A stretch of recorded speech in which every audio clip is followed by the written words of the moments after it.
ഡോക്ടർമാരുടെ മുന്നറിയിപ്പുകൾ അവഗണിച്ച് അക്യുപഞ്ചർ ചികിത്സയിലൂടെ പ്രസവം നടത്തി കുഞ്ഞ് മരണപ്പെട്ട സംഭവത്തിൽ മലപ്പുറത്തെ പിതാവിനെതിരെ പോലീസ് കേസെടുത്തു. സംഭവത്തിൽ കുഞ്ഞിന്റെ പോസ്റ്റ്മോർട്ടം നടത്തണമെന്ന് ആരോഗ്യ വിഭാഗം ആവശ്യപ്പെട്ടിട്ടുണ്ട്. മലപ്പുറം തിരൂർ വെങ്ങല്ലൂരിൽ അക്യുപഞ്ചർ ചികിത്സയിലൂടെ പ്രസവം നടത്തിയ കുഞ്ഞാണ് ശനിയാഴ്ച മരിച്ചത്. വെങ്ങല്ലൂർ സ്വദേശി കൊടേരിവളപ്പിൽ മുഹമ്മദ് താഹയുടെ 4ാമത്തെ കുഞ്ഞാണ് പ്രസവത്തിനിടെ മരണപ്പെട്ടത്. ഇയാൾക്കെതിരെ തലക്കാട് മെഡിക്കൽ ഓഫീസറുടെ പരാതിയിൽ പോലീസ് കേസെടുത്തു. അശാസ്ത്രീയമായ രീതിയിലാണ് പ്രസവം നടന്നതെന്ന് മെഡിക്കൽ ഓഫീസർ വ്യക്തമാക്കി.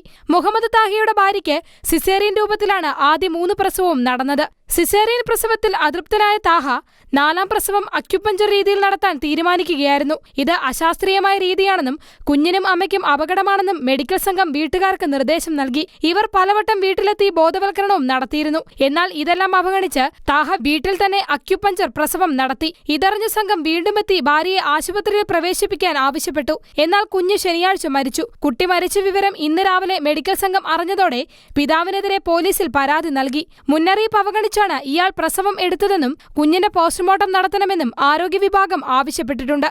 ഷെക്കേന ന്യൂസ്, മലപ്പുറം.